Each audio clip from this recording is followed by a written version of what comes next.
Hi everyone, Life Coach Carisa here, coming to you today to talk about why are we so stressed. I recently presented about life coaching and my life coaching support that I offer to a local service organization that I'm a member of called Springfield Kiwanis. And one of the questions that was asked at the end was, why are we appearing to be more stressed in our daily lives? And I wanted to delve into this a little further and do a little more research on the question. While my initial response to the question, I believe, is accurate, there is more that I uncovered that is part of it.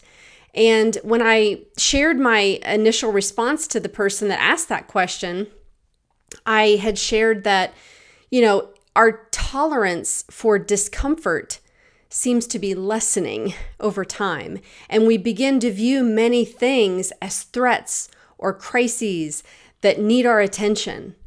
And we take everyday things that are a part of the 50-50 human experience of life, and we begin to view them as terrible things that should not be happening.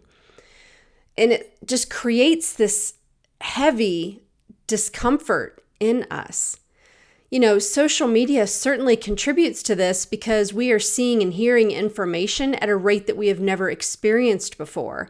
And sometimes that information can conflict with what we are experiencing in our life. And so we have this overwhelming sense of missing out. But today I'm going to be talking more deeply about what stress is, what ways is stress useful and helpful to us, the signs of when it could be indicating you have too much of a stress load in your life, and the results that you may see if you do not take a proactive approach on how to handle stress in your life. And lastly, I want to share some tips for becoming a person that handles your stress response in a more proactive way. So, it's helpful to know that stress is quite common, and it would be difficult to find individuals that claim to fully escape it.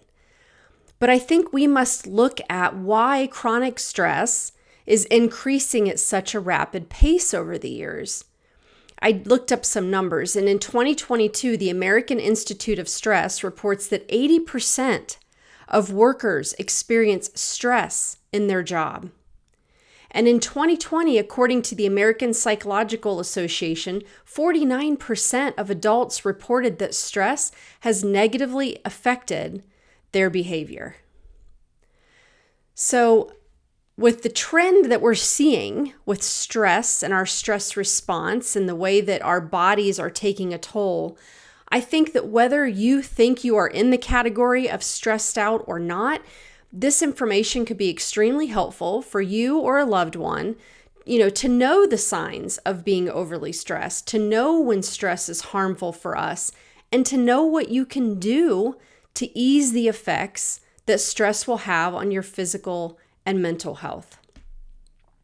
So I'm going to start with the definition of stress, which is a state of mental or emotional strain or tension resulting from adverse or very demanding circumstances. Now, next, we could break stress down into 3 different types: good stress, acute stress, and chronic stress. Starting with good stress, that would be what psychologists refer to as eustress, which is excited stress. Our pulse speeds up and our hormones rise when we feel excited, but we aren't really in any danger. And this is the type of stress you may feel when you are going to be speaking at an event, or riding a roller coaster, or maybe going on a first date. This type of stress creates an overall good feeling and excitement for life. It can create a desire and motivation to push past our comfort zones and go do something new. So this is a good type of stress. Now, acute stress, or what we would also refer to as bad stress, are those quick surprises that come upon us that require a response. We will go into a stress response, also known as, your fight or flight response, and our body will be ready to help us by doing physical changes, increasing our pulse, sending us a surge of adrenaline, redirecting blood to critical organs, and the release of cortisol and other hormones for short and long-term support. This could be devastating news that we are given about, such as the loss of a loved one or being in harm's way, like a dangerous environment or a car accident. Typically once the stressor has been dealt with, we can go back to our normal state. But this is a type of stress that we really need for survival. So despite it being referred to as a bad stress, it has a good purpose to help us survive when we need it. And lastly, let's talk about chronic stress, which is the most concerning due to its longevity and harm on your mental and physical state. This is when we repeatedly face the same stressors and we feel like we can't escape it. This could be a multitude of things. It could be an unhappy marriage, an unstable home life, or a stressful job. For me, it was a lot of different areas, all combined into one. I think I got to a point where chronic stress was just what I felt my response was to life. And so I would go find anything that felt stressful and I would stress about it, almost like a stressaholic. I've talked about how I was a workaholic. I think I was a stressaholic. Like everything became this stressful situation in my life. No matter what the events are, I just put them in this big box of stress that I carried around day after day after day. So maybe some of you can relate to that.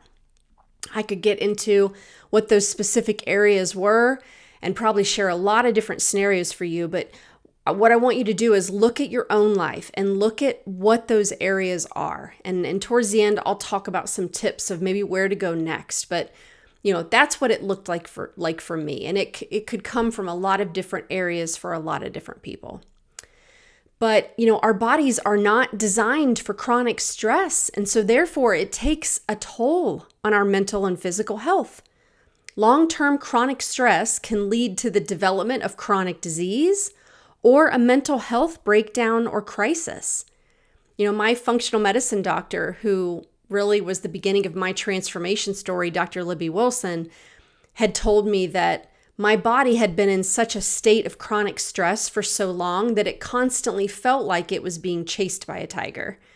And so it was constantly sending out reserves to handle the stress response. And that was taking a toll on my physical and mental health. So it really is a real thing. I am like a living example of someone who was living a chronic stress type of life. And I set about over the course of 2 years of changing that. And I changed a lot of different components in my life in order to achieve that new alignment with a non-stressful situation that I was looking for. I was able to create that in my life. But I have hope for any of you that don't have to change big things. There is a path you can take to give yourself some reprieve from those chronic, stressful situations that may just help you without making major changes to your life.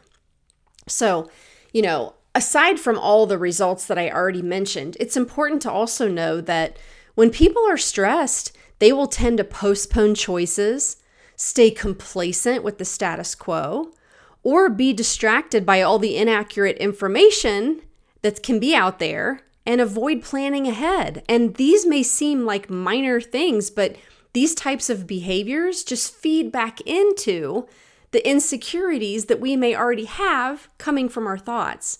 So we just create more evidence that it all is true. And this is what creates the helpless and hopeless feelings that we can find ourselves in. So, what are we stressing about? I mean, really, the list could be endless, like I shared with my stories. I had a lot of different things going on that was contributing, but imagine all the different areas that we allow ourselves to get focused on, hyper-focused, And from a high level, certainly events such as the war in Ukraine, the COVID-19 pandemic that has gone on for years, the economy, the increased cost in our living expenses, including everyday items such as groceries and gas. Those are certainly areas that contribute, but we also must ask ourselves, what other areas, where else are we getting so focused on controlling the world around us that we are creating this pathway for chronic stress? Some individuals, myself included in my former self, got so overly invested in my children and all they experience. We want to protect them to an extreme level that was not present when we were growing up. We tell ourselves scary stories about what could happen to them, and so we manufacture the stress within ourselves. We believe these thoughts in our head that life should be better than 50-50. It should be fair. It should be positive and uplifting. We compare our life to the highlight reel of others on social media, and then a thought is formed that something is terribly wrong. And these are the areas where we have more control than we realize. In some cases, we are creating the chronic stress by where we choose to spend our time with our own thoughts. So, what are the signs of being overly stressed? I went and looked up a list of the most common, and I definitely had quite a few of these. But ask yourself as I go through this list, how many of these you've felt, and take your own inventory of that. Aches and pains, insomnia or sleepiness, a change in social behavior such as staying inside and not wanting to go outside and be around people, low energy, unfocused or foggy thinking, maybe a change in appetite, increased alcohol or drug use, or any number of other outside buffers that we could be using to try to make ourselves feel better. A change in our emotional response to others, emotional withdrawal. And more concerning is like the chronic disease and maybe the unexplained illnesses or rashes. Usually your body, as my functional medicine doctor would say, your body is trying to tell you something. Every time that something is happening, it has a reason that's there. It's trying to tell you something. We just have to get to the root cause of what that is. So what can you do to help yourself? Through my life coaching certification, I was trained on a concept and tool called the model. And it's that all things in life can be categorized into these 5 areas: circumstances, thoughts, feelings, actions, and results. And of those 5 things, the one we cannot control is our circumstances. We sure do try, and this is often the source of our own pain and suffering. What I would be thrilled to tell you, though, is that the amazing news is that we can control our thoughts. And this is what I spend a bulk of my time teaching through my content and messaging and when I work with clients. I used to try to control the circumstances in my world. And I see now how it made me depressed at times and crazy at times. When we learn to control our thoughts, we can control our feelings, our actions, and our results. I would get mad at people and want to control people and things around me. My kids, coworkers, family, strangers. Many of us would like to control the universe if we could. We try to control the forecast, what it looks like. We try to control whether we're going to get sick. We try to control the government. We try to control family, friends, neighbors. It makes us crazy. Do you feel me on this? I know I'm not alone. And when I say control, I don't mean literally you're trying to physically put your hands on things or people and move them in a certain way. I mean control in a sense that all this energy that we allow our thoughts to give these areas in our life, we invest so much of our physical and mental energy into them. We sit and think about them in 100 different ways, and then sit and think about all those different ways, and then beg and plead in our minds against the reality of what is actually happening. So maybe you are this extreme and maybe you're not. But this, my friends, is what can cause unnecessary stress. We create it, we exacerbate it, and we indulge in it. So first, recognize what types of stress you have present in your life. Acknowledge what type of effect it's having on your quality of life. Notice where the source could be coming from, and be sure to separate the story from fact. We often think that the solution is one thing. If they would just do this, or if they would just change this, or if I would change this job, or I wasn't married to this person anymore, that it would make us feel entirely better. That's the source of the stress. But I want you to really think about that the solution could be something entirely different. And you can find that when you allow yourself to be curious about it. So spend some time asking yourself good questions so that you can activate the evolved part of your brain to look for patterns and solutions to where these stressors are and what troubles you. And then make proactive decisions for changing what does not feel in alignment with your true self. And seek help. If you can't see past the areas that you feel stuck, the helplessness, the hopelessness, make a decision. Not making a decision is just adding to your stress. Make a decision to take care of yourself so that it can be the start of something much better in your life than you could have even imagined. I promise you, your future self will thank you for it. All right, that is all I have for you today. I hope you find this information about stress insightful, and I hope you have some takeaways that you will consider applying to your own life. I encourage you to share this with anyone that you think could benefit. Stress was never a word I heard growing up. So I didn't learn much about what it was and how it can affect adults and families. But my hope is to share information so that we can become smarter about our stress response and teach these tools to our kids so they grow up understanding that mom or dad had a choice in how they responded to stress. And I do too.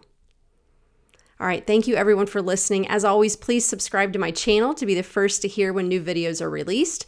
And please like and share the videos that you enjoy so I can reach more individuals and help them clean up things in their life, like stress, so they can go after a future even bigger than they imagined. Have a great week, everyone, and see you next time.